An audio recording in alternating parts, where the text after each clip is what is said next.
Okay, y'all, this might be my best invention yet. I was brainstorming with some of my students one day, and we, through a long conversation, came up with the idea for Greek mac and cheese. This recipe ends up being pretty insane, so here we go. First thing you're going to do is prep some chicken. So add some olive oil to a baking dish and just kind of roll it around to coat the bottom. If you will notice, I now have a plastic bottle of olive oil. This is because my glass bottle is no longer with us. RIP. Had it for about 10 years. It crashed. So then you're going to place 6 boneless chicken thighs in a dish. We are using thighs this time because we want them to be nice and fatty. And this is for a double batch. So if you want a smaller batch for just a weeknight dinner, then you might want to use 3.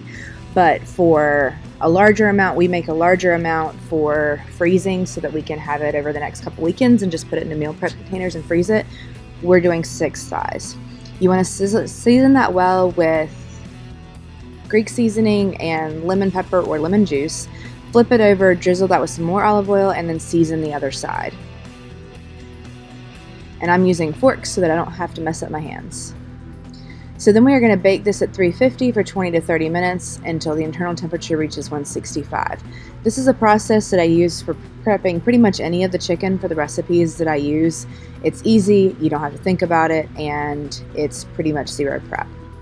So then we're going to take about 1.5 pounds of grape tomatoes, toss those in some olive oil, some Greek seasoning, some salt and pepper, and we're going to roast those up. I usually toss them in a bowl because it makes it a little bit easier, and you want to season every single step of this recipe really, really well. It ends up being kind of like a flavor bomb. You're going to spread that on a foil-lined sheet pan and bake it at 400 for 10 to 15 minutes until those kind of bust or blister. And if you have convection, you want to use that because that's going to circulate some air in there to make them cook a little faster. While that's cooking and your tomatoes are roasting, you're going to boil 2 pounds of mini farfalle, and you're going to grate 16 ounces of mozzarella cheese. And if you can get the fatty mozzarella cheese, this is going to be better. This is not a place to save fat. You're also going to shred your chicken. I like shredding it with a hand mixer. If you see our chicken salad video, we tried out several different methods of shredding chicken, and shredding chicken with the hand mixer is the best way, hands down. Then we are going to spray a pan with cooking spray and put drained noodles into your pan. I know we are going very, very fast here. I will have a recipe up for you on my blog, so don't worry, we'll have you covered. So then you're going to add 2 tablespoons of melted butter and 2 tablespoons of olive oil to those noodles and mix it to break it up and coat the noodles. The noodles will kind of be stuck together a little bit from draining them out, and that is going to make it a little bit easier to mix those up. Then you're going to add your roasted tomatoes, 10 ounces of frozen steamed spinach, and your shredded chicken in there and stir that up.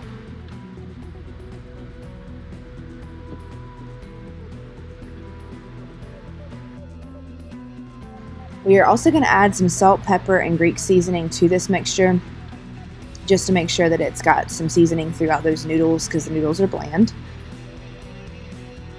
So we're going to also add some Kalamata olives, mozzarella cheese, and feta cheese in there. It takes about 12 ounces of feta or 6 ounces if you're doing the half batch.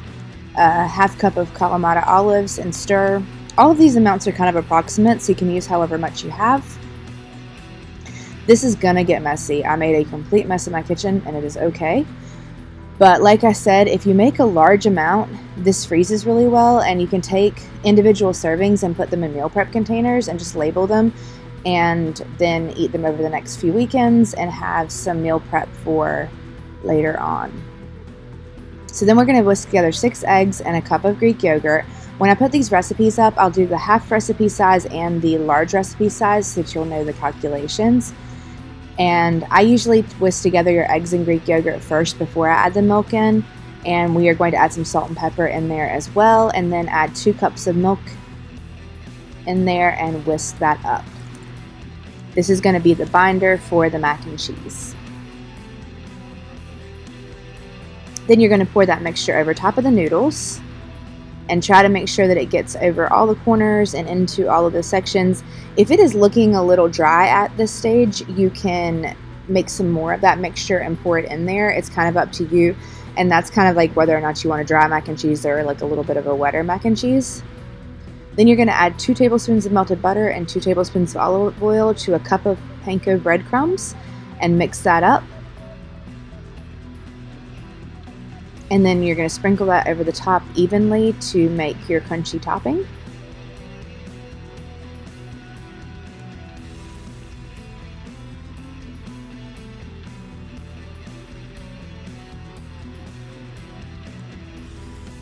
And then we are going to cover this with foil and bake it at 350 for about 40 minutes. And then you're going to take that foil off and bake it for an additional 10 minutes to brown that panko breadcrumbs. And this is what it ends up looking like. It is a super deep dish. I use the hotel pan because it's food service grade and it makes a really nice dish. This ended up tasting amazing. It's one of the favorite things I've ever made, and you should definitely try it. Let me know what you think. Don't forget to like, comment, and subscribe, and we'll see you guys next time.